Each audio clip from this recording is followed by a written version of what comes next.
Chiro Hustle. Sit back and learn from the greatest influencers in the profession on the world's #1 chiropractic podcast. Before we dive into this powerful episode, please remember to subscribe to our channels and give us a 5-star rating on iTunes to continue hustling.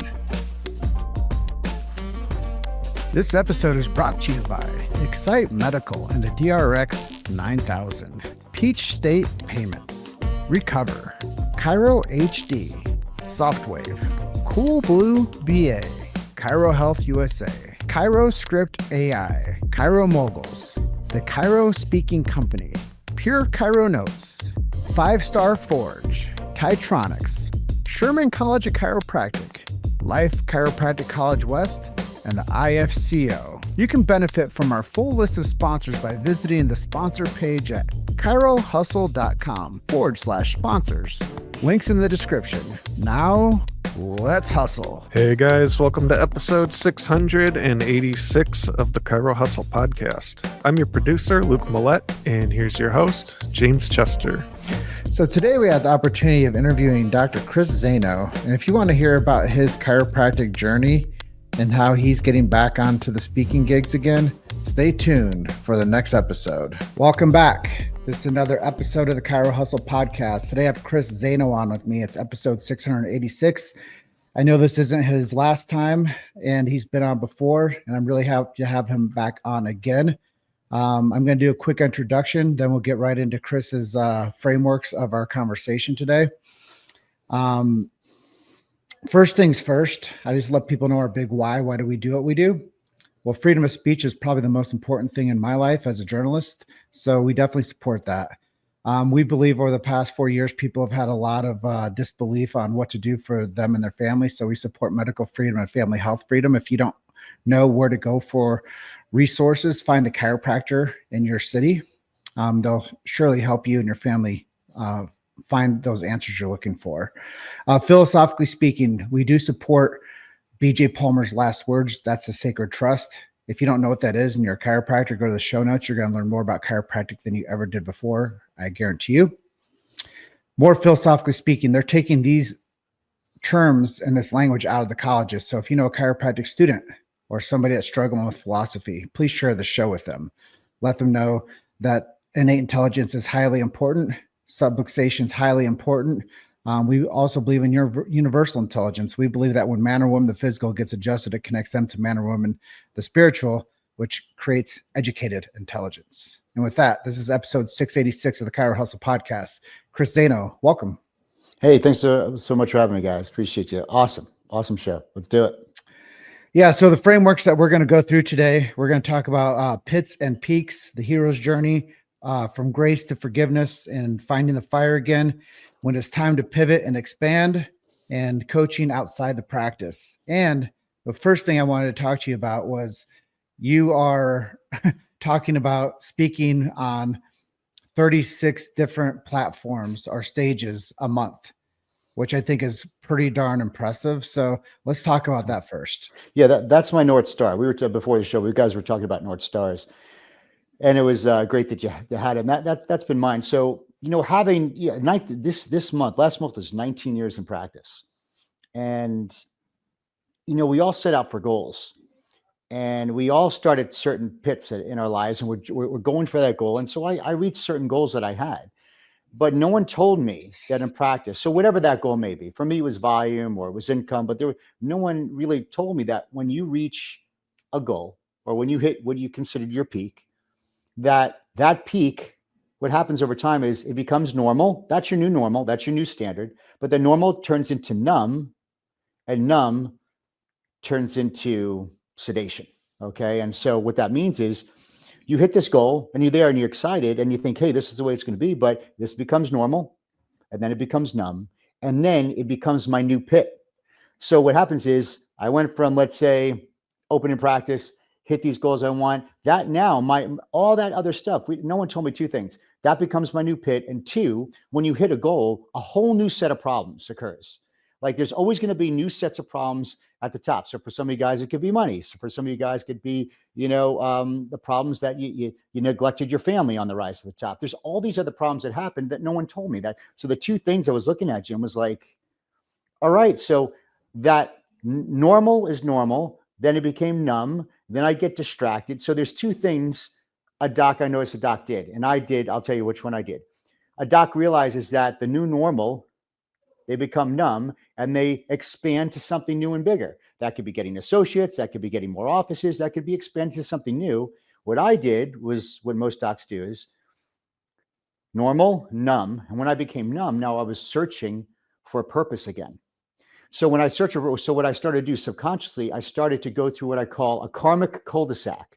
I would sabotage the practice, or I would leave for a little bit, chasing blinky shiny objects. The practice would drop. Then I would have to go back in, and going back in created a false sense of lift or purpose. Okay, I have to fight back and build this thing back again. So I just did this, Jim, for more than 7 years like this. And then I would go back to the top, and then I would sabotage it. I would sedate. And what happens is when a man or woman goes into sedation, it looks like a couple things. This is where alcohol comes into play because they're sedating. They're sedating because they're going through this like Groundhog Day. So they sedate with alcohol. They sedate with drugs. They sedate with pornography. They sedate with affairs or infidelity. They sedate with food, right? Or they sedate even with fitness. That's what I chose. I'm not going to cheat on my wife or do pornography. So I'm going to go start competing again. But what I was doing, I was escaping. So we start to sedate and we start to escape because we're not evolving. And that call to evolve is getting louder and louder, and we sedate it and we shut it up. And so I went into bodybuilding, but that was still a form of escape and sedation because I was trying to grow and produce and find purpose in something else. So no one told me that, hey, listen, when you hit a peak, it's going to come with a new set of problems. And that new peak you hit is now going to be a new pit. So now what I learned today, and I teach guys and gals to do, is like, first you got to wake up. Waking up is going, what do I want? Remember, Jim, we were talking like, what you want. So what do I want? Great. So then I take a knee. And a take a knee means I'm submitting to my calling. And I'm going to do what I have to do to get there. Then I go towards having it all. And so I have it all. I hit that thing. Then when I have it all, this is what no one told me, give it all away. What I mean, give it all away, like, God, I hit this new peak. I hit this goal. I'm giving it back to you. I'm giving it away. I'm releasing it. So now I could go up and expand to an even higher level. But I just kept on doing this for 7 years and 7 years. And so I started doing investments and things I had no control of outside the practice and losing money and chasing this and partying, all these other things. I found myself just sedating to where even sedation didn't help you. You were depressed and sedated. So that's the pit to the peak. And our life is a set of pit to peak.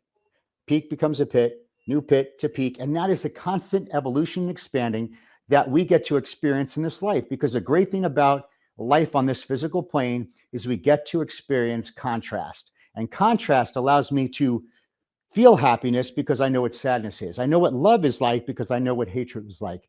I know what peace is because I know what chaos is, right? So it's like, so a lot of times, like we're talking, we don't want to sedate from all this stuff. These are the beautiful experiences we get to experience in life, but it's the revelation I take from the experiences that bring me forward. So Jim was just pulling out a bunch of notes he had, and those notes were just revelations that he got. And so every day, like if I could learn from my experiences and create a revelation and use that revelation as knowledge and wisdom to expand, that's the course of our lives. And no one told me that. And I would definitely say, Jim, like 7 to 9 years, I was going around in circles for sure. So how are you going to speak? I'm going back to that root question, the 36 stages or 36 environments that you're going to go after this year. So a month. Yeah, right? A month. No, we're going to do it in a month. So I stopped speaking 4 or 5 years ago. So I built my entire practice on dinner talks. And what is a dinner talk? I got up in front of people with a spine and a poster and told the truth and told the principle. That was it. Nothing fancy. What other talks you did? That was the only talk I did. I did it 2-3 times a month. I did 3 doctor's reports a week, which was the same talk, my story and chiropractic, and like one advanced. So that was I had the one move, like Bruce Lee. I had that one move that I did like 10,000 times. Then I stopped doing it. Why? Because I got bored. I got numb. I didn't want to do it anymore. I just got in my flesh. But that's what I was created to do. So I stopped it. So I started to try to do other marketing techniques and this and stuff, got into stem cells, did other things. And I got away from what my gifting was, realizing that, wait a second, like for someone to have the ability to go in front of people, not even really you don't have to be that good and just talk. Like there's so many people that won't do that. So for 5 years, I resisted and resisted that. I was like, I just fought that, Jim. I don't want to do it. And then I went through like the last 2 years of my, like since the end of 2022 to now has been some of the absolute roughest shit I ever experienced in my life. And I was trying to do it my way and everything, and it just wasn't moving. Like it was like Murphy's Law. And then I was drifting. What drifting is when you start drifting, you start like going down into that pit fast. It's like you're falling and you're grabbing tree branches, you're grabbing birds. You're just trying to slow the fall. You're like, I am totally getting my ass kicked. And then, but when you hit the drift and you start thinking you hit rock bottom, what I realize is like rock bottom is an illusion. Like once you think you're rock bottom, there's another level and there's another level and there's another level. And even if anything happened to you and you died, guess what? It still continues to your family and loved ones. So rock bottom just kept getting more bottom. And then, but there's something great about the human spirit. There's that comeback story. There's that fire that pisses you off. And sometimes anger, like, well, if we get depressed, indifferent, and apathetic, not much happens. Like you gave it up. But if you get to that place of fire, a little bit of anger, and I'm saying, wait a second, like the fruit of my life is not exhibiting what I want. Like you could look at a man or woman and you look at the fruit of their life, that tells you exactly what they're thinking, what they're doing. I'm like, my fruit is not where it needs to be. I go, what did I used to do to be successful? And it's like, you spoke, you shared your story. And I was like, oh. But I had enough fire and I was humbled enough to be like, you know what? That is what I'm going to do. And so instead of like, Jim, we were talking about, instead of trying to be yourself in the limelight and be the famous one, it's like, no, I'm going to help other docs. Cause it's like, I want to help other docs. So I not my office only, because I'm in a situation in my office where, you know, it's different. And I made a decision. It was my highest choice at the time, but now that time has passed. But so I went to other docs and friends. I'm like, listen, like, let's say Jim was hey, Jim, I'll tell you what, I know you run your practice. I'll do these neuropathy talks for you. I'll do these chiropractic talks for you. You run your show. Hey, I'll go halves on the advertising. I'll do the talk. I'll take the risk. And then we go from there. And I realized that if I could do, I got in contact with 5 offices. So if I could do 8 talks a week, that's 32 talks a month. And then also bring it to an online. A lot of my friends are cranking it online now. It's amazing. Doing 4 online webinars a month. Like I'm going to hit my North Star. I'm going to hit my goal and I'm going to hit that impact again. Cause I realized like I could sit in an office for 8 hours a day, or I could put in, including travel time and talks, 60 hours a month and do the thing that lights me up, do the thing I was created to do, whether I feel like doing it or not. And putting in the work, helping other doctors, it becomes a win-win-win. I help the people, I help the doctors, I help myself. And I'm in a situation in my family now, being remarried.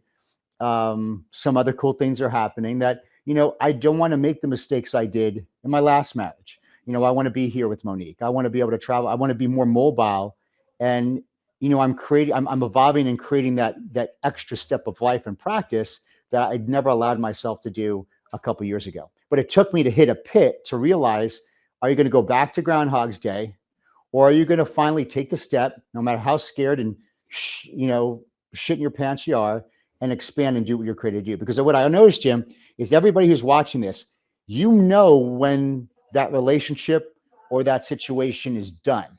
And the longer you stay in it, because you're waiting for like life to like something happen, it's never going to happen easy and perfect. What I realized in 7 years, it literally, the universe squeezed me out like toothpaste. Like there was no other option to go but this. So I could have listened 7 years ago, or I just had to learn the hard way, and time and life squeezed me out in the direction I needed to go.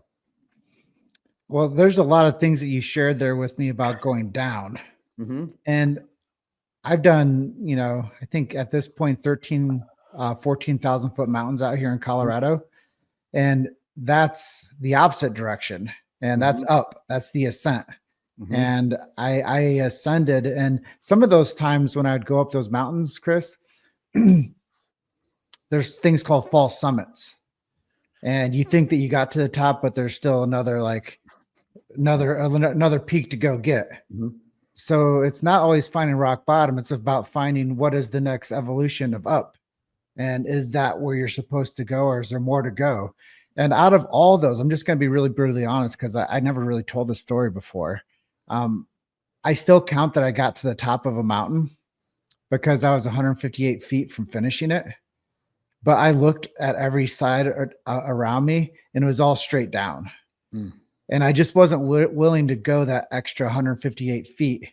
And I sat there for about 20 to 30 minutes while the 3 guys I went to that mountain with went and like actually peaked. But I couldn't even see them because my fear wouldn't even go to the point where I'd actually go and pull myself up over that last little bit to go the extra 158 feet. And now, just granted, you could leave like where we're at right now and go walk 158 feet. It feels nothing. Mm. But when you get to the top of something and you're looking at sheer drop from all sides of you, for me, I grew up with afraid of heights. So I've constantly challenged myself to go to do the highest things that I could do. You know, I just jumped out of an airplane a couple weeks ago and scared the piss out of me. But I feel like once we go and meet that part of us, like you're saying, you became numb to it. It wasn't fun to you anymore. You didn't think that it was like, you know, the right thing to do. So you took the thing that you were greatest at in the world and you laid it down. And then you went looking for something new and you felt lack of fulfillment. When you knew that if you just stayed to the same thing that you were the greatest at in the world with, you would probably have gone so much quicker, faster. But now you're back and you're learning. Now that you meet people in the world that you're in, how do you find somebody that's on that trajectory or that journey and you take them and you coach them and you help them find where they need to go?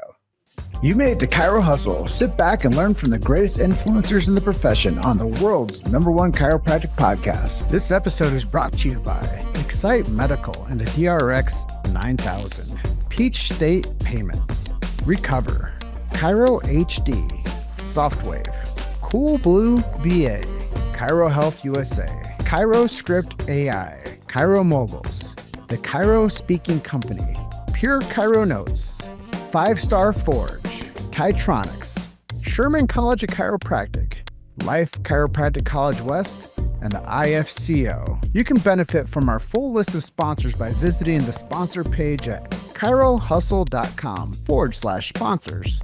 Links in the description. Now, let's hustle. It would be like if you had someone next to you going, hey, on that mountain, hey, Jim, I know it looks like every place is going down, but I'm telling you, if you just trust the process and take that extra step, like it becomes a perception thing. A lot of times when I'm in the bottle, you know, like when I'm in the bottle, I can't read the label. So, you know, it's so nice to have someone to say, hey, listen, you're like, this is normal. Like if someone said, hey, Chris, you feel burnt out and numb. Yeah, it's totally normal. Like there's nothing wrong with you. And now, yeah, you're chasing these blinky, shiny objects. No, that's you're going to get into some weird shit right now because you can't control those things. You don't know those things. And everybody's promised you like quick wins. And that's what I noticed, Jim. So why was I making all these stupid investments and stuff? And someone brought to my attention, they're like, you're just escaping. I'm like, what do you mean I'm escaping? I'm like, if you have a life that you created and you love and you enjoy, there's no reason to escape. There's no reason to sedate it. So they said, so I never really what are you escaping from? And no one showed me that perspective. I'm like, shit, I'm escaping. I wanted to live on an island in a compound and just talk to people like Jim all day long and not deal with the world because I was like burnt out. But the thing is, so two things get a doctor: boredom and burnt out. When you get bored or you get burnt out, you start to do really stupid shit. And if you don't have that true North Star, if you don't pivot to see a different perspective, it sends you down that drift into that new pit. And then you create a false rise. But like Jim said, I searched for other things to try fulfillment in. They were false. They were totally false, and they were no different than any other type of drug. And so the thing is, it just left me even more unfulfilled. And then guilt and shame started kicking in when I was like, wow, I really fucked up. And then guilt and shame kick in. And then when you're living in guilt and shame, then you start to destroy yourself. Then that's where the self-sabotage kicks in. And that's when your outer world becomes a total reflection of your inner world. Nothing's working out for me. Yeah, because I'm on a suicide mission. Well, the hero's journey is real. Oh, it is the journey. And when I met DeMartini for the first time, he sat there and talked to me for about an hour. And at the end of it, he said, you know what? You have to give yourself permission to be great. No one else is going to do that for you. You have to give yourself permission to be great. And it was like a huge wake-up call to me because I looked for validation from so many other people. and I look for the attaboys or, hey man, you're doing a good job, or that like approval. And even further into the real moments, I grew up without a dad. So I always look to somebody like an older role model male to like give me approval. And I drifted and sedated most of my damn life. I didn't know where I was going. Like you said, the reason that you were happy with, our early conversation before the interview started is because you're like, dude, I'm glad that you're clear with where you're going. And a lot of people I ask that question to don't know. They don't have an answer for it. And I think that you have to go down to the pit and you have to drift and sedate. You have to be off course in order for you to like find out what lights you on fire again. So I guess my question to you is, what brought you back? What brought the fire back into you, and what gave you the permission to be great again? For me, it was my wife Monique, and no guy likes to admit it. Like, dude, because she was the reason why I got up at 4 and kept on pushing. Because there's a woman I wanted to give the world to, and I don't like. Sometimes you need a little bit of external motivation. She was my external motivation to do the things I needed to do to build myself back up. And I don't want to say she saved me, Jim, but she gave me enough of that why to build back my confidence. Because you know what sucks is when you feel impotent and you lose your confidence. It sucks, dude. I get so mad, and I got so mad at myself for that. That's where that guilt and shame comes. Like, I was like, what became of me? Like, I was this weak shadow version of myself. It's like, but she gave me that thing to wake up at 4, get on that treadmill, do all this shit, Jim, that everyone's like, and seeing no results, but knowing that each time you do it, what happened? I'm showing up for myself. I'm keeping my promises to myself. I'm doing what I said I was going to do. All those things start to build the self-esteem. And then one day it clicks and you get that fire back and you're like, no, like you get that little bit of, you get the fire back. And to me, it's like, I'm going to go back speaking. And man, I remember the first time I came back, I was nervous, but you know what? It was the place to be. And I said, you know what, God, like, I'm sure, yeah, I might not be a Bitcoin millionaire. I might not like have yachts and shit like that. But there's one thing, what can I do? What I have in front of me now is I could speak, and I could tell truth. I could get super transparent with people and meet them where they're at. Because a lot of times when you speak, it's not necessarily the knowledge and the content, it's the context. It's like, when I talk to older people, I'm their son. That's hurting for them. Like when I talk to other people, like, hey, I'm the guy who went through the hero's journey just with you. So, you're able to show your heart and reality. And like you said, no one wants to see a 44-0 record. They want to see the guy who lost 10 fights and came back and became a champion. Like, that's the shit that we live for. And that's that hero's journey. Oof. I love the fact that you segmented a little bit into the optics of other people. Like, people see us who they want us to become. Mm-hmm. And I kind of want to segment a little bit more into the classification of chiropractors. So finding these elements within what we're going to do is we're going to segment it to students, 5 years out and 5 years beyond. Mm-hmm. When you find somebody that's right in school, what advice might you give them to not lose their path? I would tell them, go find someone that's living the type of practice life you choose to live, and go and apprentice with them and hang out with them and live in the, I call it like live in the future self. Like, when I went in apprentice with docs, they were living and practicing the way I wanted to. So I got to feel the future in the present. And that kept me going because I just modeled them. So I always out of school, I was so like beat to shit because all my teachers said that, 1 out of 5 guys, are going to succeed. So the rest of you are going to fail. And it sucked, man. It wasn't too encouraging, but I just went to offices that were cranking. They didn't care it wasn't the economy. They could care less about the politics. Like, these offices were socioeconomic proof because they just were on fire. And I bathed myself in that environment. So find the environment of the docs and the practice you want to practice in. Okay. 2 years out, these guys are challenged at all channels of business growth, self-approval. They need more new patients. They just don't know what to do. They're like looking at getting different modalities in the offices. What advice to them? This is where you get a coach that you could sit down and that's the person you listen to. Only one, because a lot of times at that point they start going on YouTube and listen to 5 different people. It was funny. The other day I was telling someone I had Grant Cardone's 10X book. I had the Wolf of Wall Street's straight line thing. I had Chris Voss's Never Split the Difference. And they all have very successful techniques. And because I'm reading all these books at the same time, I made a shit bowl of processes. Like I try to mend everything and I lost, versus saying, this is the one person I relate to, and I'm going to master that system over the next year and do it right. So what happens, I think you're trying to find stuff. So you start here, you don't finish, you start here, you don't finish. And then they feel like they're doing a lot of work, Jim, and they're being very busy and they're not successful, versus simplifying and be like, what is the one thing? Like I read one book a year and I'll read that book 7 times in a year, because it's like every time I read the book, I'm a different person. And the fruit of my life starts to show what's in the book, because I'm actually taking the knowledge and turning it to an experience.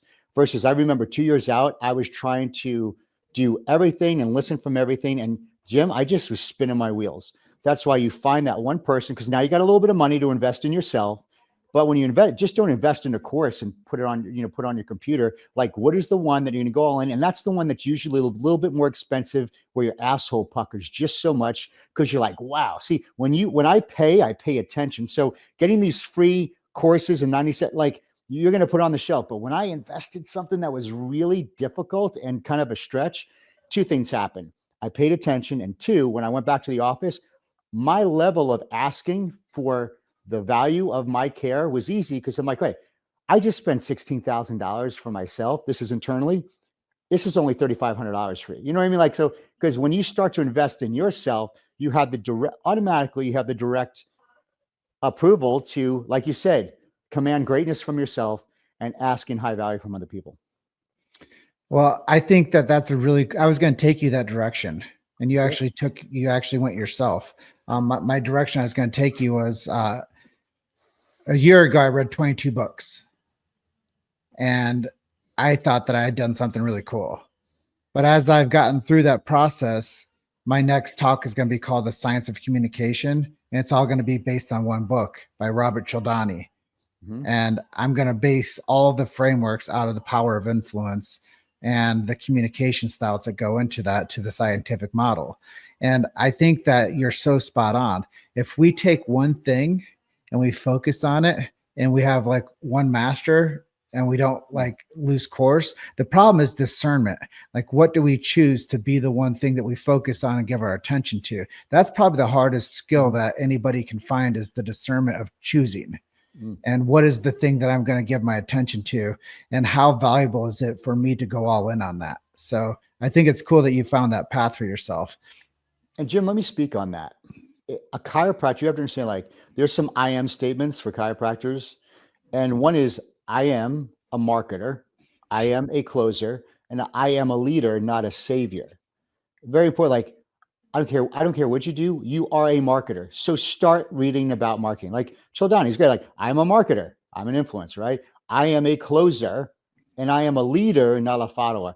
For years, I said I saved lives. For years. And I found out that when you're in savior mode, you bend over backwards and try to carry people over the finish line, and you're doing them a disservice. I'm a leader. I'll guide you there, and I'm going to teach you how to fish. But man, I was just giving people fish for years, and you know what? It didn't help them one bit. It didn't help them one bit. So that's kind of like my thing. So if I'm a marketer and I'm a closer and I'm a leader, not a savior, therefore I'm going to study things in dealing in those areas. And then when I study them, I then declare them by doing them at work or on social media, so I can make what I just learned stick, right? So a lot of times chiropractors think, well, I'm a doctor, not a marketer. No, dude, you are a marketer, period. Like, wake up. You are a closer. No, I don't like to talk about, dude, you're a closer. You lead people to greatness. And yes, you're a leader. Just lead them. Don't be a savior, because when you're done being a savior, you're like, hey, here's the path. I'm going this way.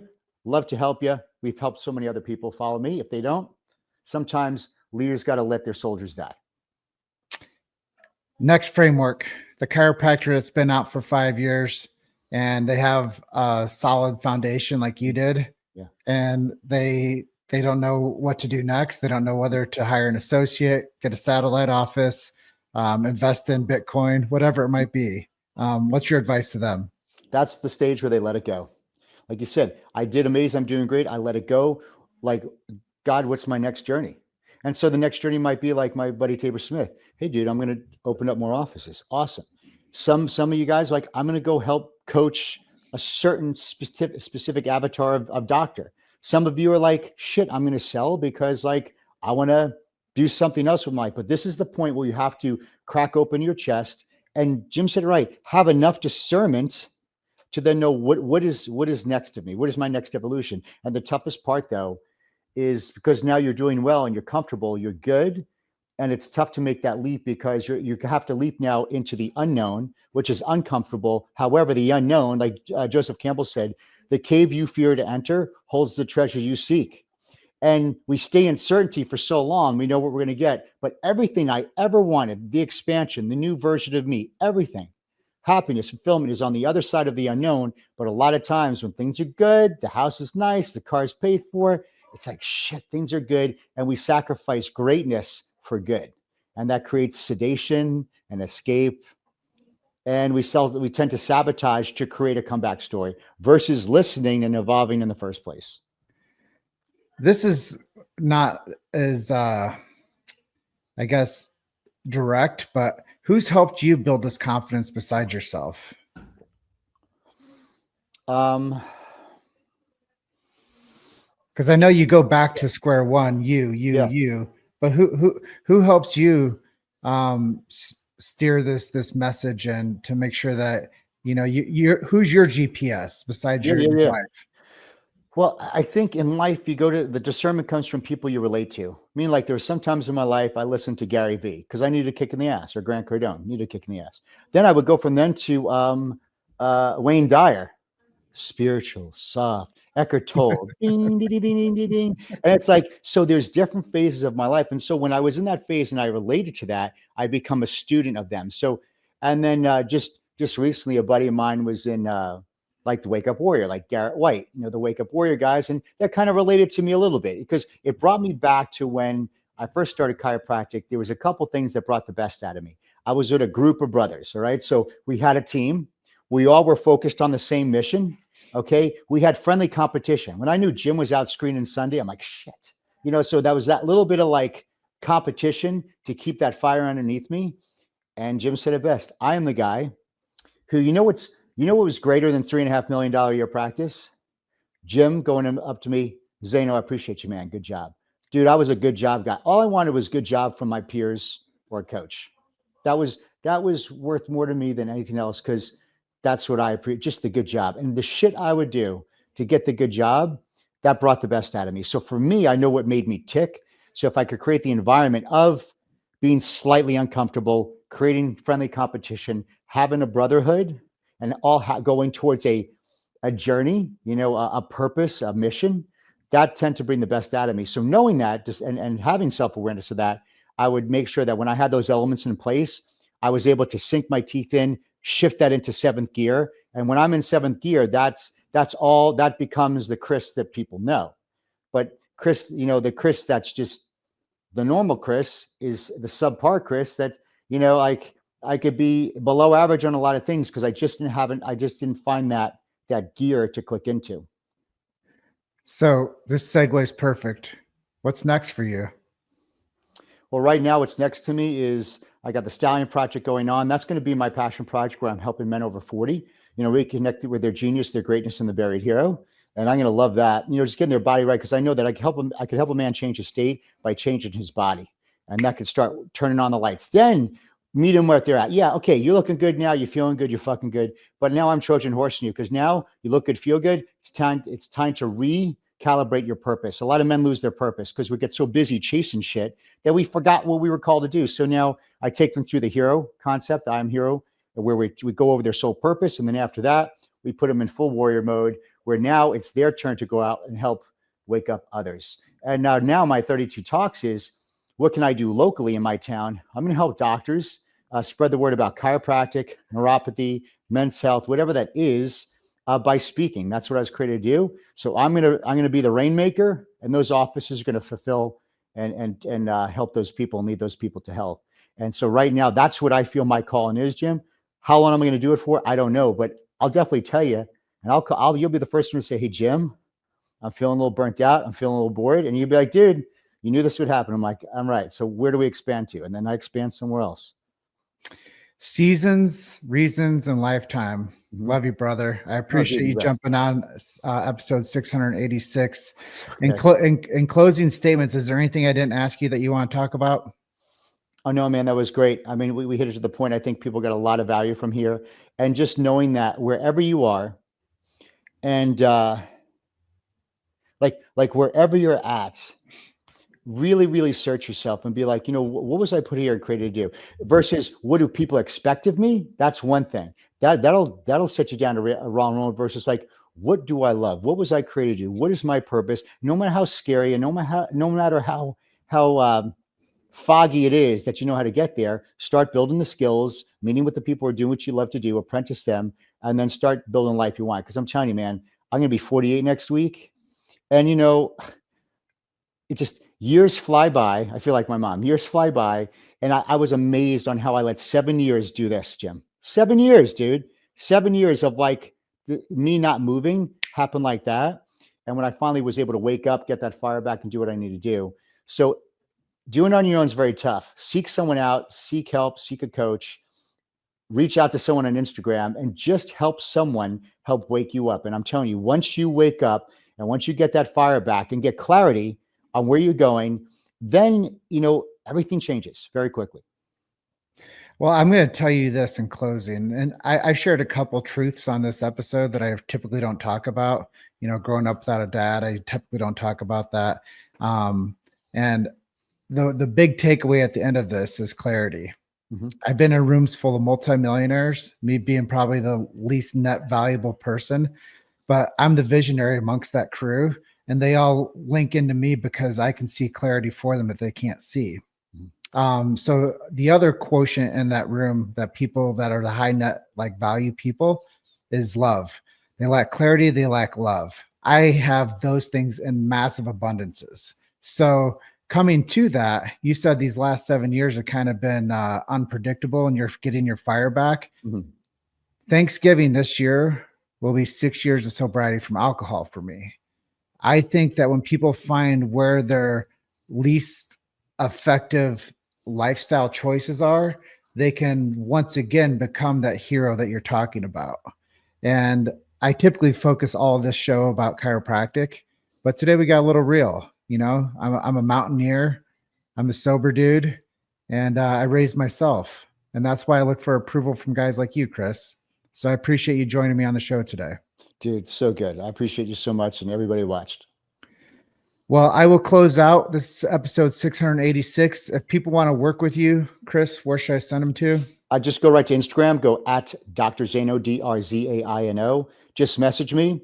And what I do is we do what I call a potential blueprint. I send you a series of questions and assessments. We lay out an impossible game over the next year of what you truly want. It's like painting on a canvas. We talk about it. That might be enough for you to give you clarity. And if not, I'll be more than happy to help you along that journey. Great. Well, go check him out at Dr. Zaino on Instagram. And I close out the same way every time. You're just one story away. Keep hustling and keep doing the right thing, Chris. Love and appreciate you, man. Appreciate you. See ya. Bye for now. Thanks for listening to Chiro Hustle. Don't forget to subscribe and check back next week to continue hustling.